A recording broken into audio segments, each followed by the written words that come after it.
네, 금일은 블레셋과 모압을 이기게 하신 하나님이라는 말씀의 제목으로 함께 나누고자 합니다. 오늘 다윗이 어떻게 블레셋을 이겼는지와 모압을 이겼는지에 대해서 함께 나누고, 또한 우리는 이 전쟁을 통하여 무엇을 배울 수 있는지에 관하여 함께 나누고자 합니다. 네, 금일 본문 역대상 18장 1절 서두를 보면요, 그 후에로 시작을 하고 있습니다. 그 후에라고 시작하니까 어떠한 생각이 드시나요? 당연히 그 앞에 있는 하나님께서 주신 다윗의 언약에 대한 내용이다라는 생각이 듭니다. 그런데 지금 여기서 말하고 있는 그 후에라는 말의 뜻, 하나님께서 다윗의 언약을 주시고 다윗이 그 언약을 받은 이유를 가리키는 말이 아니다라는 것입니다. 어떤 이유가 있을까요? 쉽게 설명을 드리면요, 금일 본문 역대상에서 블레셋과 모압을 승리한 이 사건에 대한 이 시기가 실질적으로 역대상 17장보다 앞서 있는 내용이기 때문입니다. 오늘 본문은 참고로 사무엘하 8장과도 동일한 본문입니다. 그리고 사무엘하 또 7장에 보면 하나님께서 다윗에게 주신 언약의 말씀의 내용이 나오죠. 그 내용이 역대상 17장과 동일한 내용입니다. 금일 본문 역대상 18장의 내용이 사무엘하 8장에 나오고 있으니 이를 고민하고 또 이것을 대조해 보면 블레셋의 전쟁 정복은 아마도 사무엘하 5장에 나와 있는 다윗이 블레셋을 이긴 사건, 그리고 아니면 우리가 현재 보고 있는 역대상으로 하면 역대상 14장에 나와 있는 다윗이 블레셋을 이긴 사건, 그렇게 보거나, 혹은 하나님의 언약궤를 옮긴 사건인 사무엘하 6장에 나온 사건, 아니면 역대상에 하나님의 궤를 옮긴 13장, 15장, 16장에 나온 이 사건이다라는 것입니다. 결론적으로 쉽게 말을 하면 오늘 본문에 사용하고 있는 이유래라는 그 단어는 결국에 역대상 17장과 18장 서로 다른 내용을 그냥 연결시켜 주기 위한 접속어로 사용되었다라는 것입니다. 시기상으로 이러한 문맥의 흐름이 있다는 것을 감안해 두시고 금요일 본문을 함께 살피면 좋겠습니다. 자, 그러면 본문으로 들어갈 텐데요. 한번 역대상 18장 1절과 사무엘하 8장 1절을 같이 한번 보도록 하겠습니다. 그 후에 다윗이 블렛 사람을 쳐서 항복을 받고 블렛의 사람들의 손에서 가드와 그 동네를 빼앗고, 사무엘하 8장 1절입니다. 그 후에 다윗이 블렛의 사람들을 쳐서 항복을 받고 블렛의 사람들의 손에서 메덱 암마를 빼앗으니라. 자, 지금 이 두 본문에 다른 단어가 사용된 곳이 바로 보이실 것입니다. 앞의 내용까지는 똑같습니다. 똑같은 내용은 어디냐면 그 후에 다윗이 블렛 사람들을 쳐서 항복을 받고 블렛의 사람들의 손에서, 여기까지는 본문의 내용이 똑같다라는 거겠죠. 그런데 그 뒤에 나온 역대상에 나온 명칭 가드와 그 동네를 빼앗고 나와 있고, 사무엘하 8장 같은 경우는요 메대간말을 빼앗았다라고 나와 있습니다. 여기에 나온 두 명칭에 관하여 우리는 먼저 살펴보고자 합니다. 먼저 사무엘하 8장 1절에 나온 메덱 암마라는 단어를 살펴보잖아요. 이것은 단순히 어느 지명을 가리키는 말이 아니다라고 되어 있습니다. 기본적으로 이는 굴레 또는 멍에를 의미하는 메덱과 어머니를 뜻하는 암마가 합쳐진 복합어입니다. 이를 두 단어를 합해서 직역을 하면 어머니의 굴레라는 뜻이 된다라는 것입니다. 그런데 이렇게 직역을 하면 지명이 될 수가 없습니다. 그런데 이 단어 중에 암마라는 단어가 있어요. 이 단어가 고대 근동 지역에서 사용되기를 상징적으로 머리와 토대를 의미한다라고 해요. 이 암마라는 단어가 그렇게 사용이 됐다라고 합니다. 이를 근거로 보건대 이 단어가 지명과 관련되어 사용될 경우에 이 단어가 보통 수도라고 지칭이 된다라는 것입니다. 그리고 메덱이라는 단어 같은 경우는 어떤 것이 있냐? 다른 무엇에 종속된다라는 것을 가리킵니다. 그럼 이 두 단어 종합해 보면 메덱 암마 결국에 어떻게 될까요? 블레셋의 수도였던 가드와 그의 종속되었던 네 성읍인 곧 가사, 아스돗, 아스글론, 에그론을 가리킨다라는 것을 찾아볼 수 있다라는 것입니다. 또한 이러한 근거를 쉽게 찾을 수 있는 방법이 무엇이냐? 그 방법이 어디에 있나요? 그 답은 바로 금일 본문 역대상 18장 1절에 나온 가드라는 지명과 그 동네를 빼앗았다라는 단어입니다.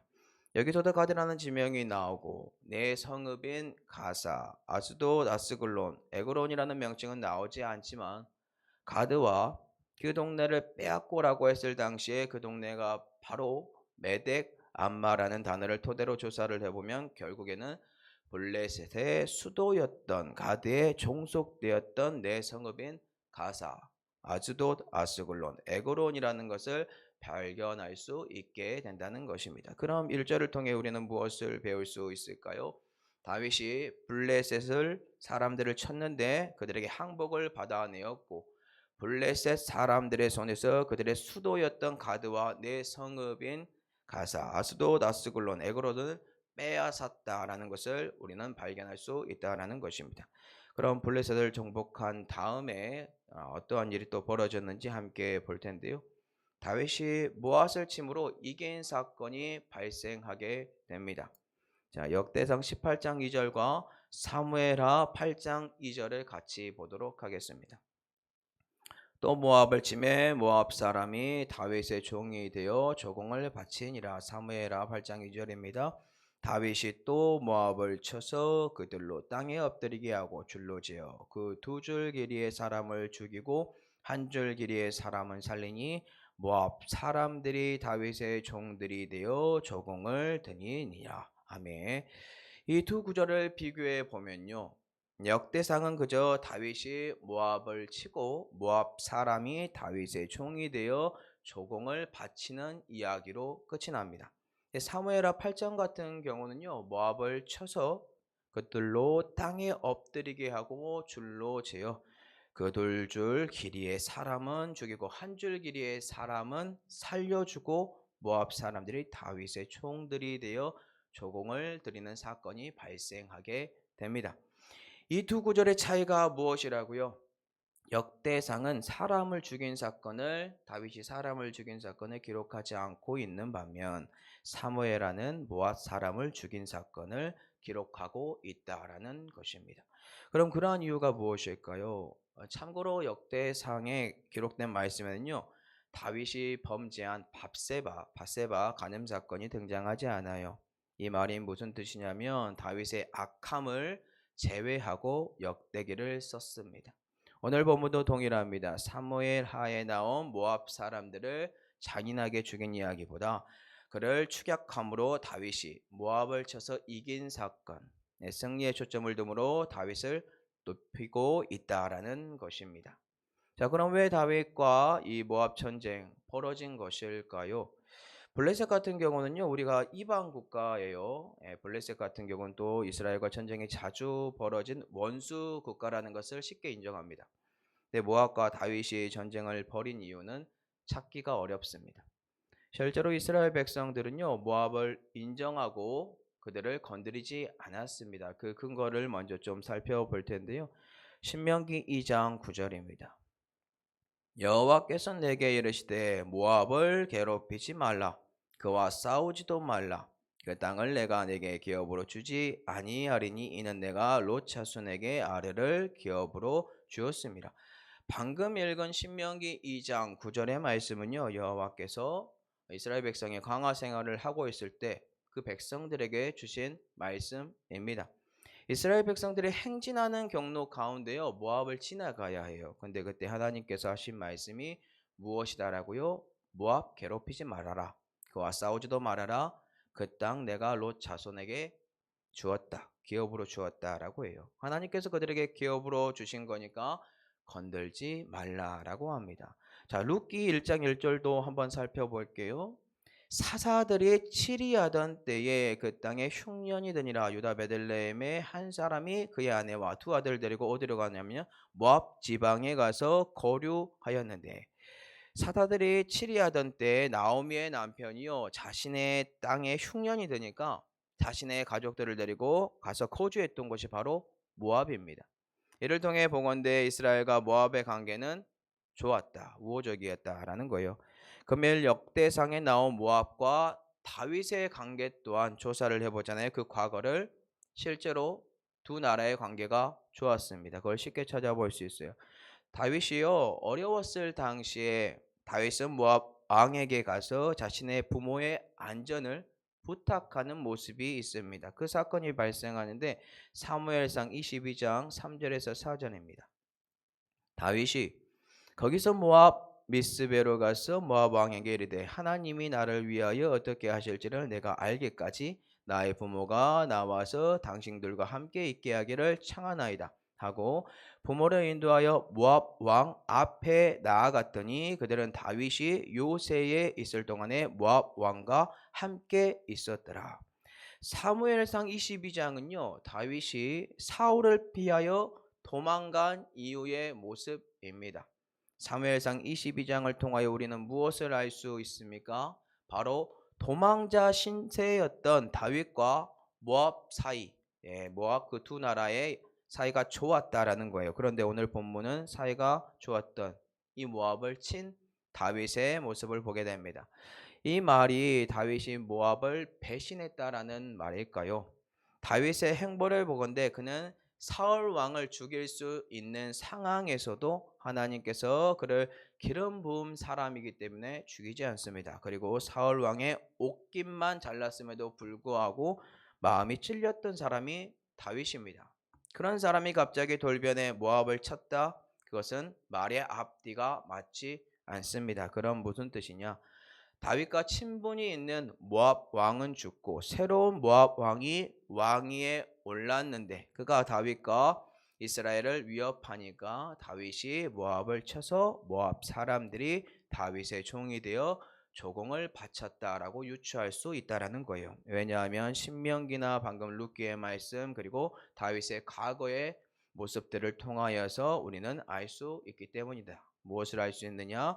이스라엘 백성과 모압은 서로 관계가 좋았다. 근데 역대상은 다윗의 흑역사나 잘못을 써내려가는 책이 아니니까 다윗의 좋은 면을 부각시키기 위하여 모압 사람들을 자기에게 죽인 것은 제외시켰다라는 거예요. 자, 그렇다면 오늘 우리는 이 두 나라의 정복 사건을 통해 무엇을 배울 수 있을까요? 이것만 나누고 말씀을 마무리하도록 하겠습니다. 첫째는요, 원수의 나라를 다윗은 하나님 덕분에 이길 수 있었다라는 거고요. 둘째는 우호적인 관계에 있는 나라일지라도 좋은 관계에 있는 나라일지라도 적대 관계가 될 수 있지만 하나님의 주권이 없는 모압은 패배하는 반면 하나님이 함께하는 다윗은 승리한다라는 것입니다. 사랑하는 성도 여러분들, 우리 또한 우리 주위에 원수라고 여기는 분들이 있을 겁니다. 또한 우호적이고 관계가 좋다가 원수가 된 분들도 있을 줄로 압니다. 근데 중요한 것이 무엇입니까?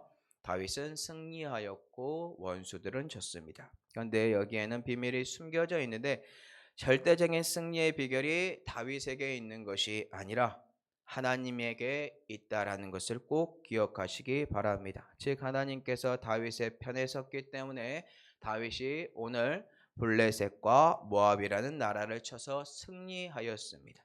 그리고 오늘 본문 이후에도 다윗은 하나님 덕분에 승리하는 삶을 보여줍니다.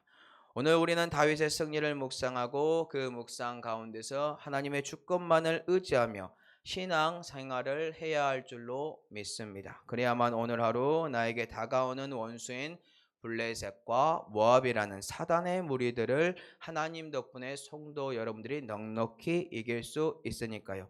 사랑하는 성도 여러분들, 오늘 다윗의 승리를 기억하시고 이 승리는 하나님의 손에 달린 것을 믿으시고 다윗이 하나님 덕분에 전쟁에 승리한 것처럼 우리 또한 하나님의 말씀에 순복함으로 하나님 덕분에 오늘 내게 다가오는 사단의 무리들로부터 승리하여 하나님의 나라를 확장해 가는 은혜가 저와 성도 여러분들에게 흘러 넘치기를 예수님의 이름으로 축복합니다.